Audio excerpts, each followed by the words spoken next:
Assalamualaikum warahmatullahi wabarakatuh. Khususan al-muallif hadzal kitab. Al-Fatihah.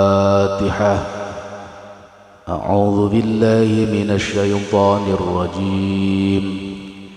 Bismillahirrahmanirrahim.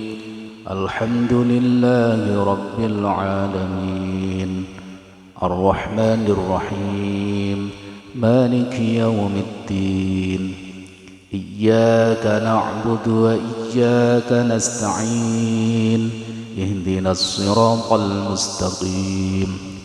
Siratal ladzina an'amta 'alaihim ghairil maghdubi 'alaihim waladdallin.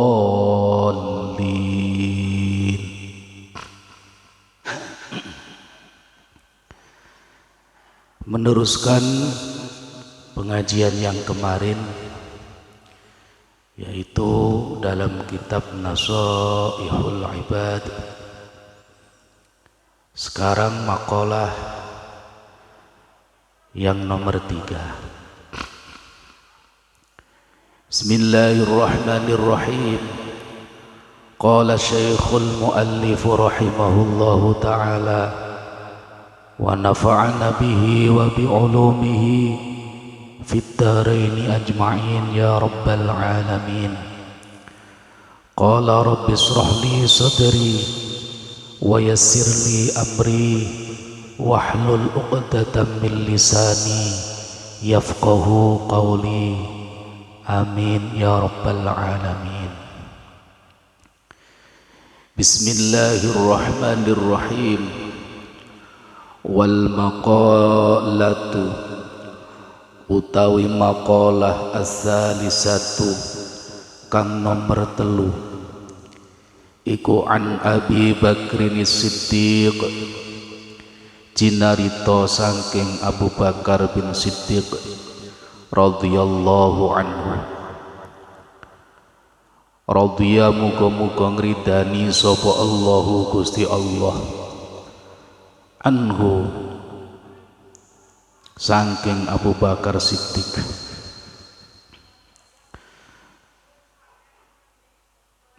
Man utawi sing sapane wong iku dakhala lamun mlebu utawa masuk sapa man masuk ning endi al-qabra ing kuburan, alias wafat utawa mati. Oleh masuk ngono mau bila zatin kelawan tanpa nggawa bekal utawa nggawa sangu, ai minal amali tegese ai minal amali tegese sangu saking amal as-solihi kang soleh utawa kang bagus. Lek ngono iku faka'an nama raqibah, mongko kaya-kaya sak temene, mongko kaya-kaya mengarungi utawa numpak sapa man al-bahra ing segara bila safinatin kelawan tanpa nggawa prau. Aifa yaghriku tegese mongko bakal kerem sapa man gharqan kelawan kerem temenanan.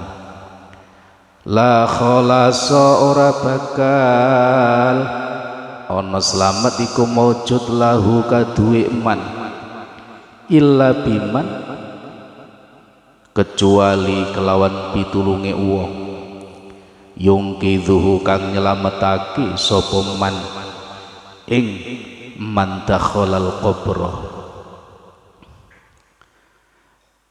Artinya maqalah yang nomor 3 yaitu diriwayatkan dari Abu Bakar As-Siddiq radhiyallahu anhu. Abu Bakar Siddiq berkata, man dakhalal qabra bila zatin, barang siapa yang masuk kuburan alias meninggal dunia alias mati bila zatin dengan tanpa membawa bekal, artinya bekal dari amal soleh, bukan bekal nasi, bekal duit, bukan. Ini kuburan, bukan wisata. Orang yang masuk kuburan tanpa membawa bekal, tanpa persiapan, dengan persiapan amal-amal soleh, kata Sayyidina Abu Bakar, orang seperti itu faka'annama raqibal bahra bila safinatin, maka seolah-olah dia mengarungi lautan tapi tanpa membawa perahu. Ay fayaghriqu gharqan, maka bisa dipastikan orang mengarungi lautan tanpa perahu pasti akan tenggelam.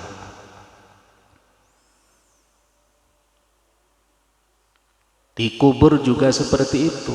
Orang masuk kuburan meninggal dunia tanpa ada bekal sama sekali dari amal soleh, persis seperti orang yang menyeberang lautan atau mengarungi lautan tanpa membawa perahu, pasti orang itu akan tenggelam. La khalasa lahu illa biman yunqidhuhu, maka tidak akan selamat kecuali ada orang yang nolong. Misalkan ada perahu lewat, baru ditolong, baru dia bisa. Ini artinya sebelum kita meninggal dunia, kita butuh bekal yang banyak. Karena bekal banyak pasti enak. Contohnya, misalkan kita ke Jakarta, bekal kita nggak banyak, pasti kita khawatir dalam kita pada saat naik bis, cukup tidak ini kira-kira duit saya, mau makan saja khawatir, takut tidak cukup. Itu kalau bekalnya sedikit. Tapi kalau bekalnya banyak, tidak khawatir, mau makan apa saja. Misalkan ke Jakarta bekalnya banyak, bawa 10 juta, tidak akan pernah khawatir. Kenapa? Karena bekalnya banyak. Mau makan apa saja, bahkan di restoran yang mewah bisa, cukup duitnya. Tapi kalau mepet, khawatir tidak bisa. Begitu juga orang yang punya bekal banyak, di kuburan tenang, di kuburan nyaman, maka perbanyak amal jariyah, membantu pesantren, membantu masjid, dan juga lain sebagainya. Banyak amal-amal jariyah yang bisa kita lakukan. Artinya bahwa orang meninggal dunia tanpa membawa bekal sama sekali, itu namanya orang nekat. Maka diibaratkan orang yang mengarungi lautan tanpa perahu pasti tenggelam.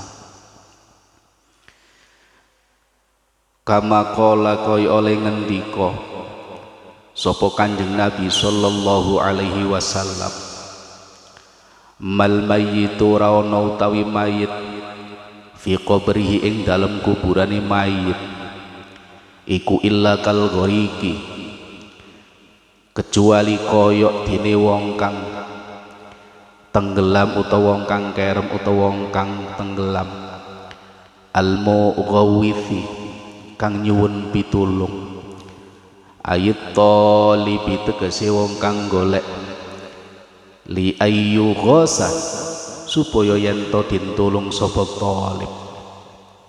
Maka seperti hadis dijelaskan, kata Kanjeng Nabi, mal mayyitu fi qabrihi illa kal ghariq al mughawwis, mayit itu di kuburan itu seperti orang tenggelam yang sangat membutuhkan pertolongan.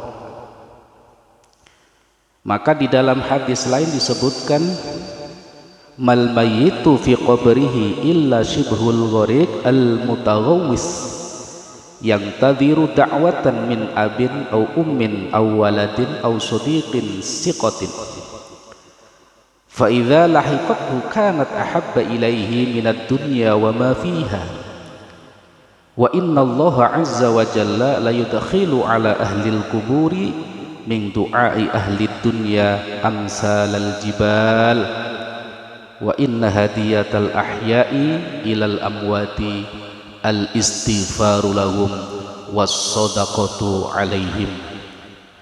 Rawahu ad-Dailami. Hadis ini diriwayatkan oleh Imam ad-Dailami. Arti hadis tersebut, Kanjeng Nabi bersabda, seorang mayit dalam kuburnya seperti orang yang tenggelam yang sedang minta pertolongan. Ini perlu difahami bahwa jangan sampai kita tidak pernah mendoakan orang yang sudah meninggal dunia, karena hadis ini jelas orang yang di kuburan itu seperti orang yang tenggelam yang membutuhkan pertolongan. Dia menanti-nanti doa ayah, doa ibunya, dan juga anak dan kawan yang terpercaya, sahabat dekat. Jadi bukan hanya dari keluarga, tapi kawan yang terdekat atau sahabat karibnya itu doanya dinanti oleh almarhum atau almarhumah yang ada di kuburan. Terusannya artinya hadis, apabila doa itu sampai kepadanya atau kepada mayit, maka doa itu baginya lebih disukai daripada dunia berikut segala isinya. Jadi kalau doa itu disampaikan entah dari sahabatnya, dari anaknya, dari ayahnya, atau dari siapapun, disampaikan kepada mayit yang ada di kuburan, itu dia bahagia, dia senang, bahkan senangnya melebihi dikasih dunia seisinya. Terusannya hadis, dan sesungguhnya Allah Azza wa Jalla menyampaikan doa penghuni dunia untuk ahli kubur sebesar gunung-gunung. Jadi pahala atau hadiah dari orang yang masih hidup kepada orang yang meninggal dunia itu disampaikannya sebesar gunung-gunung oleh Allah, ditampakkan, ini loh dari si fulan, ini dari si fulan. Maka adapun hadiah orang-orang yang hidup kepada orang-orang yang mati, kata Kanjeng Nabi, ialah mohon istighfar kepada Allah untuk mereka dan bersedekah atas nama mereka. Jadi hadiahnya orang yang masih hidup kepada orang yang sudah meninggal dunia, hadiahnya dua, kata Kanjeng Nabi. Yang pertama memintakan ampun, berarti mendoakan. Yang keduanya bersedekah. Maka di acara tahlilan itu ada makan, ada minum. Itu tujuannya sodakoh, hadiah sodakoh. Itu pahalanya diperuntukkan untuk almarhum atau almarhumah yang sedang ditahlili.